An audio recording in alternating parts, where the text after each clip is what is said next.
फकरुल्लाह। फक्र है जनाब। तुम पेरिस वाले खेमे में जाओ, तुम्हें पेरिस में पढ़ना है। जी जनाब।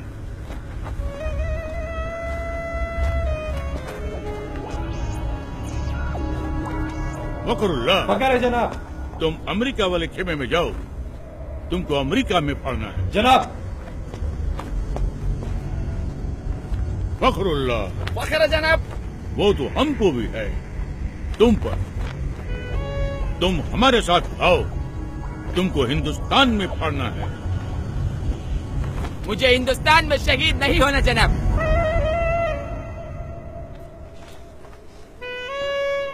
वहाँ पहले ही बहुत आतंक है।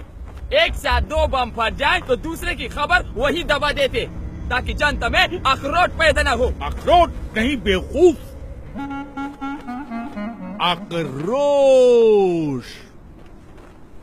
बाकी का टीआरपी नेता ले जाते। मुझे तो इंटरनेशनल न्यूज बनना है। Love in Paris, americano. खामोश।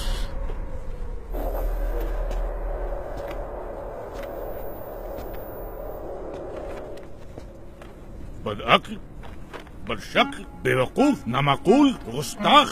इसके लिए तुझे अंग्रेजी सीखनी चाहिए थी, काफिर की औलाद।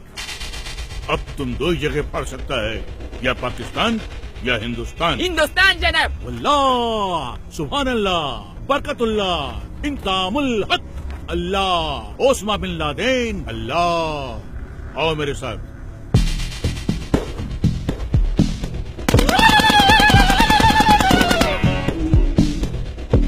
एक बात ध्यान रखना, किसी भी मुल्क में जाकर पढ़ने के लिए सबसे पहले तुम्हें उस मुल्क के आम आवाम का एक हिस्सा बनना पड़ेगा, जिससे किसी को भी तुम पर शक न हो। इसलिए सबसे पहले मैं तुम्हें एक सच्चे हिंदुस्तानी जैसा बनाऊंगा, और सच्चे हिंदुस्तानी जैसा बनने के लिए तुम्हें हिंदुस्तान की तवारीख यानी कि हिस्ट्री और वहां की रवायत जाननी होगी, और वो तुम्हें मैं न नहीं बताऊंगा, ये बताएगा।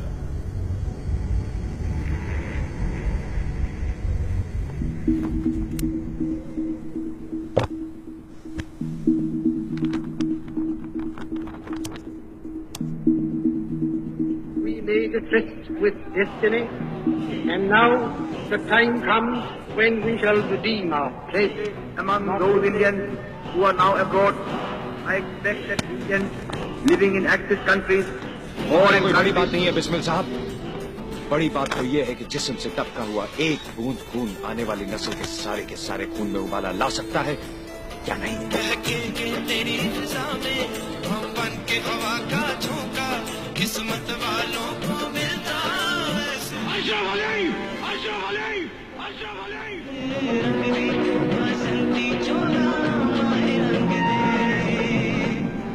लेकिन हमारा हिंदुस्तान जिंदाबाद था, जिंदाबाद है और जिंदाबाद रहेगा। हिंदुस्तान जिंदाबाद। देखा जाए बर्बादियों का समा, ईश्वर या अल्लाह ये पुकार सुन ले, ईश्वर या अल्लाह हे दाता।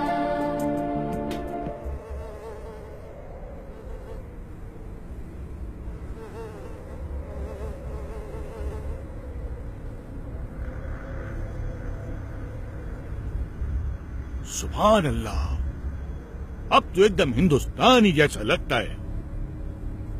कैसा महसूस होता है? एकदम इंसान जैसे।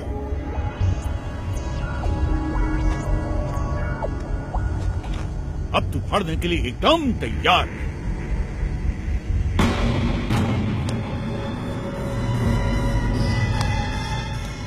जाओ, अब फाड़ दो इसको।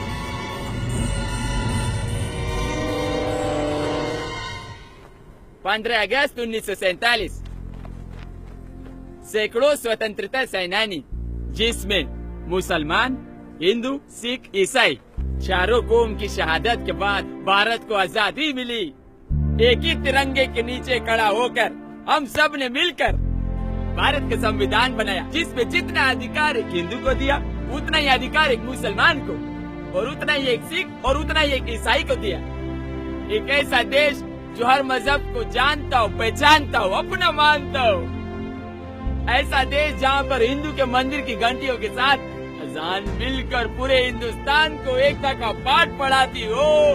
ऐसे देश में कोई कैसे बम फाड़ सकता है? एक ऐसा देश जहाँ पर हिंदू और मुसलमान दोनों फांसी के तख्ते पर चढ़ गए हो, छूट गए हो। ऐसे देश में बम कोई कैसे फाड़ सकता है? खामोश, नामाकुल, बदबक, गड़रिये की औलाद, काफिर, वापस तो हमारा बाप हम खुद फाड़ देगा, हम खुद फोड़ेगा इसको। अरे हाँ, छोड़ दो इसको।